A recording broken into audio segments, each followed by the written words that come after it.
The 49ers built their defense on – now, granted, they weren't going to win yesterday after Purdy went down. So this is all besides the point as far as I'm concerned. But it needs to be stated. The Niners' focus on defense has been the front.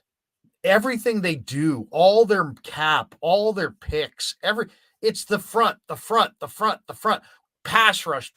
We're going wide nine. We're getting stars. We're signing guys. We're getting depth. The Niners generated 9 pressures and 1 sack.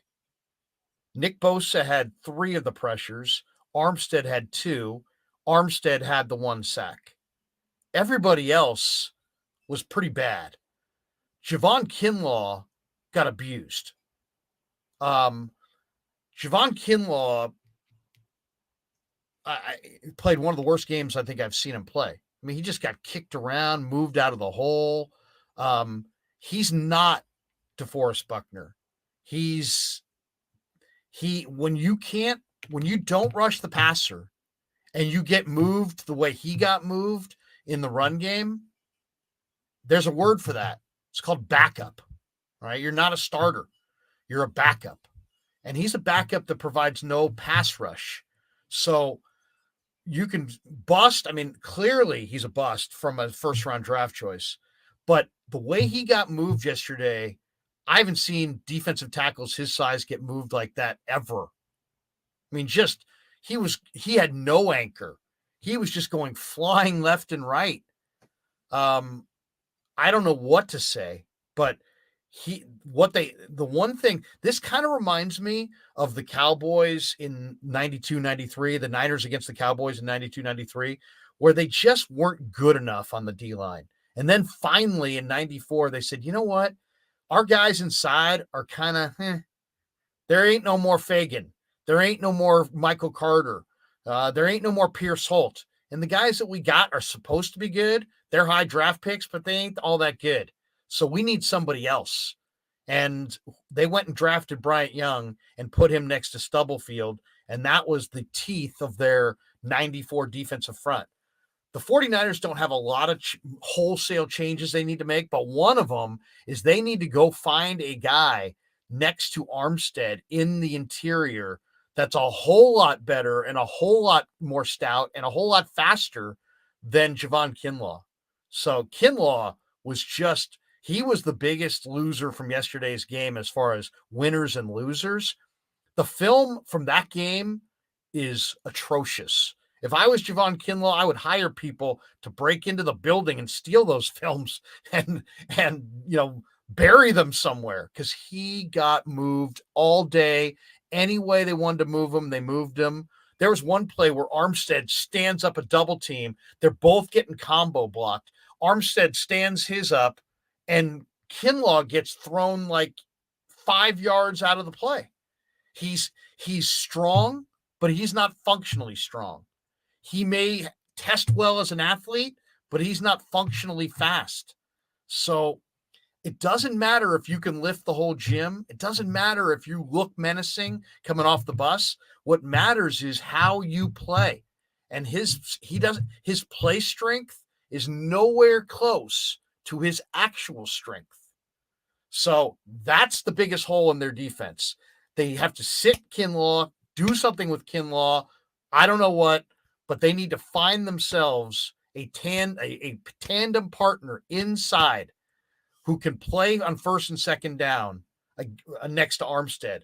That film yesterday was the worst film I think I've seen from Kinlaw the entire time. I'm not just waiting until the end of the year. That game was the worst I've seen him look.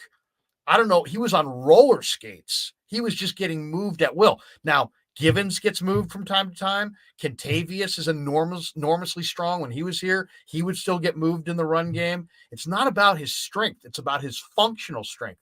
It's about his anchor ability. And he does not anchor at all. He doesn't get anything done.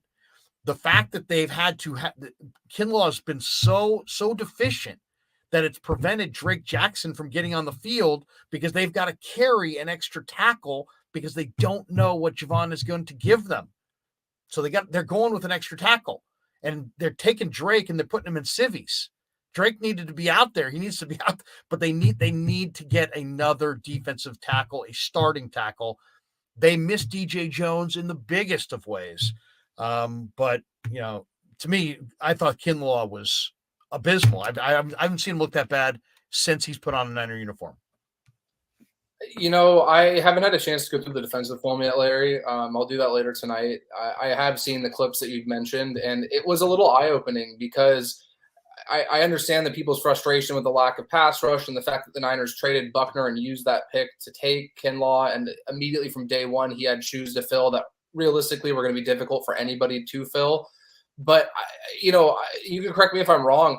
I can't remember ever seeing him moved like that in the run game. And that was an area where he may not have showed up in the stat sheet, but he was standing up double teams. He was a guy that was affecting these short yardage situations. I can remember back in that Commanders game, he had a couple of stops on that goal line stand they had where him getting into his gap and eating up a couple combo blocks was the difference between the Commanders scoring a touchdown and turning the ball over.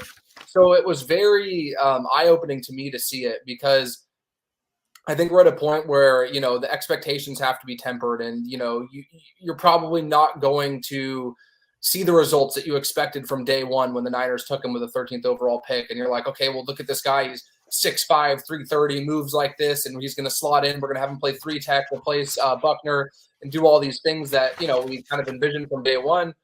But I also think a lot of it comes down to it was clear that they had this athlete with all these, all this potential, right? And that this guy that tested off the charts. And I feel like we always talk about quarterbacks, how quarterbacks take time to develop, and oftentimes that gets overlooked with other players. And I think with Javon Kinlaw, the biggest detriment to the first 3 years of his career has been that he hasn't had the full season to develop and the time to get that pad level corrected and get that functional strength you're mentioning, honed in at the NFL level, because he just unfortunately has had a string of injuries that have prevented that from being the case. So, I don't think the 49ers are going to get rid of him. I think he's a guy that still holds a lot of value for them, given what we've seen him be able to do and given what his cap number will be for the next year. But I think that the loss of DJ Jones, as you mentioned, was something that was extremely, extremely underrated last offseason. And it was something that I got a ton of pushback for when I was like, this is the biggest priority for the 49ers this offseason. Get DJ Jones back. Find any way possible to get DJ Jones back, because DJ Jones was this guy. I have never seen a guy that size at 6 foot, 300 pounds that literally would put guys on roller skates on the interior of offensive lines. And I think that was something that ultimately hurt them, obviously, down the stretch, that didn't really get the airplay or the time that it deserved last offseason. And maybe the saving grace going into next year is that they have a guy in Kalia Davis that they feel is very similar to DJ Jones, has a very similar physical profile, and maybe can do some of those things where you get back into a rotation of Kinlaw and a guy like Kalia Davis who maybe gives you some of the same things. But the main takeaway I had from it, Larry, is just that it seemed like you said, like the worst we've seen at the worst possible time. And it wasn't something that had been there all year. If this had been a problem all year, I don't think it would be as much of a concern. But the fact that it reared its head in a game like that is where I'm kind of like, it makes it feel a lot more brutal than it would have been otherwise. Yeah, it was a tough watch. I mean, the Eagles have a great offensive line, and Kelsey's going to Canton. But man, if you watched Armstead, he stayed in there. He held his ground. If you watch Kinlaw, he just got moved.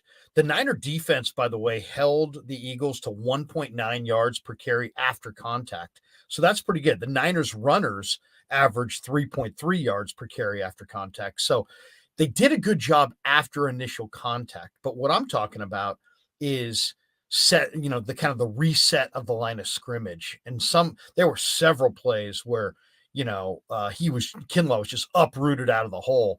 And I don't always agree with Pro Football Focus. I think sometimes they get it right. Sometimes, they get it wrong. But Kinlaw, they gave him a 29.1 grade. And for the postseason, for the game, and for the 3 postseason games, they gave him a 29.4 grade, the lowest of any 49er defensive player. So, I just don't. I don't see him getting a lot done. You know what I mean? He's out there. He looks menacing, but I just don't see him getting a lot done. He doesn't make a lot of tackles against the run. He sure as heck doesn't rush the passer. So,